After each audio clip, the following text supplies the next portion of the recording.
Adeni, my innocent daughter. Please come back. Abeni, please come back. Abeni, the daughter of Ope, had embarked on a journey, but she never returned, and the entire village is in chaos. Let's find out why. Long before she was claimed, Abeni had been the heart of Okira. From the day she was born, miracles followed her steps. Her first cry stopped a storm. Her first laughter made flowers bloom out of season. Her beauty was the kind that made even elders pause and stare. People whispered.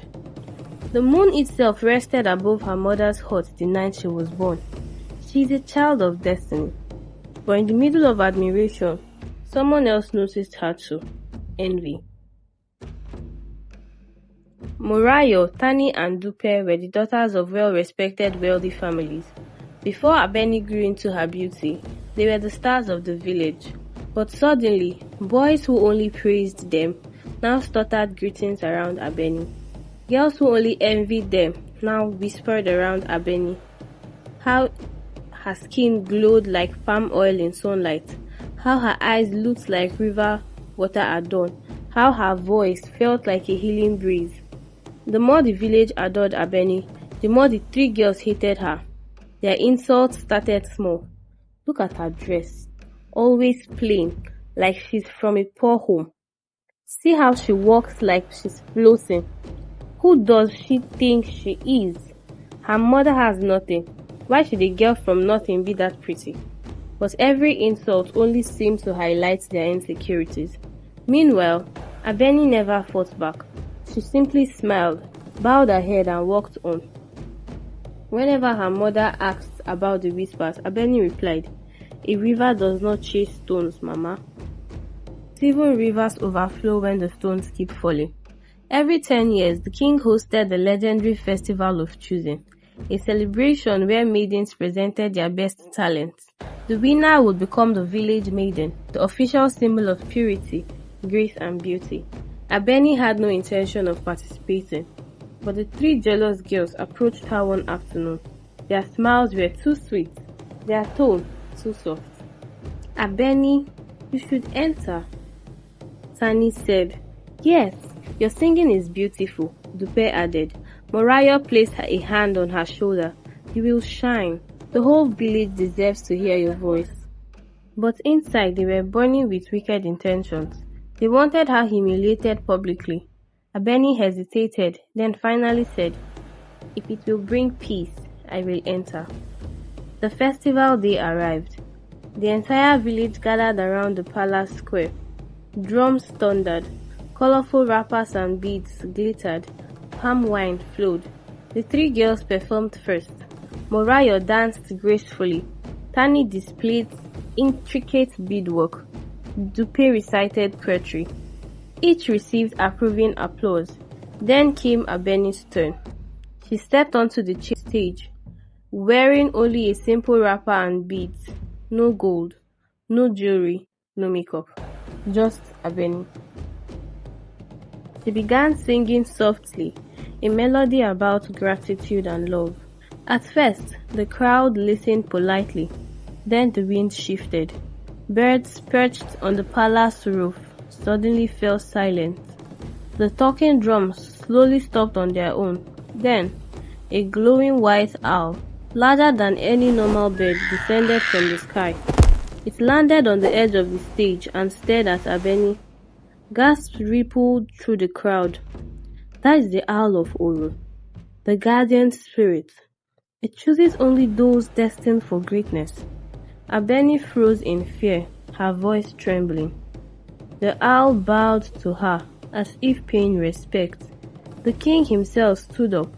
"My people, we have witnessed the blessing of Oro. The spirits have chosen our village maiden, Abeni." The crowd erupted in celebration, everyone except the three girls. Their hearts turned darker than night. That night, while the village celebrated, Morayo, Tani and Dupe met under the huge Iroko tree. Morayo was shaking with rage. "Do you see how they worship her now? Like she is a goddess. Tani kicked angrily at the roots. We used to be the most admired girls here, Dupe hissed. She stole everything from us. We must take our place back. Morayo's voice lowered to a whisper. There is someone who can help us. Mama Ewe.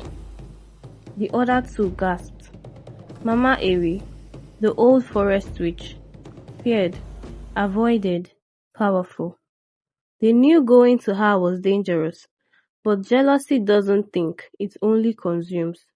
They traveled to the edge of the forbidden forest. The wind grew cold. Crickets stopped singing. Her hut was lit by a single red flame. Mama Ewe appeared before they knocked, her eyes milky, her voice like cracking wood. I have been expecting you. The girls trembled. The witch chuckled. Envy led you to me. But hear my warning. Envy is a seed that grows sweet. Those who plant it must be ready to be eaten by it. Morayo stepped forward. We accept the risk. We want her beauty destroyed. Mama Ewe lifted the small black calabash. Open this in her presence. Her beauty will rot like spoiled yam. She paused. But I have warned you. The girls left, clutching the calabash tightly. And behind them, Mama Ewe whispered into the night, let destiny take its course. At dawn, the jealous girls found Abeni walking to fetch water. They stopped her with fake smiles. Abeni, we brought you a gift, the pair said. But before Abeni could reply, Morayo yanked open the calabash. A violent whirlwind burst out, swirling with black smoke. The girls screamed, but something was wrong. The whirlwind ignored Abeni completely. It turned on them. Their faces twisted into the physical reflection of their envy. Their smiles wrapped. Their eyes narrowed like predators. Their skin shifted and darkened in patches. It was disfigurement. It was truth revealed. They ran back to the village in horror. Children screamed. Mothers covered their eyes. The king summoned the elders. They recognized the curse immediately. This is the mark of envy, one elder said. No healing can undo it. Abeni stepped forward. Let me speak to them. Morayo fell to her knees, crying. We didn't mean for this. We just wanted to be seen again. Abeni felt her heart break. She could have walked away. She could have mocked them. She could have let them suffer. But she simply said, I forgive you. Then she made a decision that shocked everyone. That evening, Abeni went to the king. I know how to help them. The elders gasped. You cannot be suggesting the river of truth is forbidden. No one who enters returns unchanged. Abeni bowed her head. But if the river holds the cure, I will go. The king shook his head sadly. You might lose your life, Abeni. Abeni met his eyes. Then let it be a life sacrificed for peace. Her mother sobbed but finally nodded. Go, my child. May the ancestors walk with you. Abeni traveled alone through the forest. Night creatures watched her silently. The moon guided her path. At midnight, she reached the legendary river, glowing blue, swirling like a living spirit. It was said the river reflected your soul, not your face. Abeni felt everything. Abeni knelt at its edge. Great river of truth, she whispered. Wash their hearts clean. Restore what envy has taken. Let them see themselves again. The river rose, forming a watery figure. Its voice echoed like thunder. A pure heart asked for the healing of those who wounded her. But every blessing has a price. Are you willing to pay? Abeni closed her eyes. Yes. The river swallowed her instantly. A flash of light exploded across the sky. Back in Okira, the cursed girls woke up to villagers screaming, but not in fear. their faces was restored. Their hearts suddenly felt lighter, as if a heavy stone had been removed. They felt their knees crying, but then they realized something. Abeni was missing. Morayo whispered. "What did she do for us? Where is she?" Tani asked. Dupe clutched her chest. "Did she die for us?" The entire village rushed to the river. They found only swelling blue lights. Mama Sewa screamed. The king ordered drummers to begin the morning beats. Children wept. Days passed, 7 long days, until the 8th night. The moon grew unnaturally large, bright, powerful. A beam of silver light pierced the village square. And from the center of that light, Abeni stepped out. But she was changed. Her presence felt ancient. Her eyes carried galaxies. She moved like one touched by divine hands. The elders felt their knees. "The river has marked her," one whispered.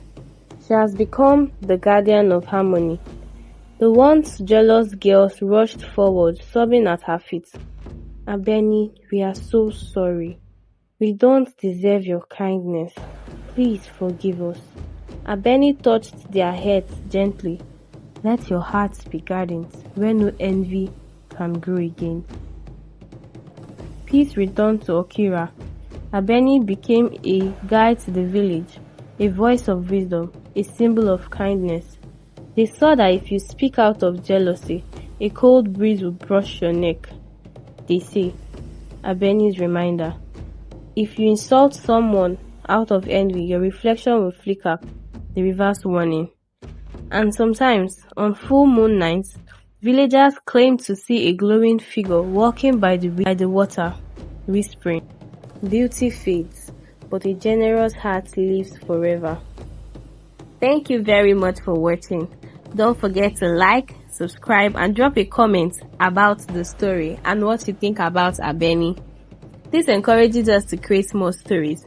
Until we meet again, besties, for another captivating narrative. Stay happy. Mwah.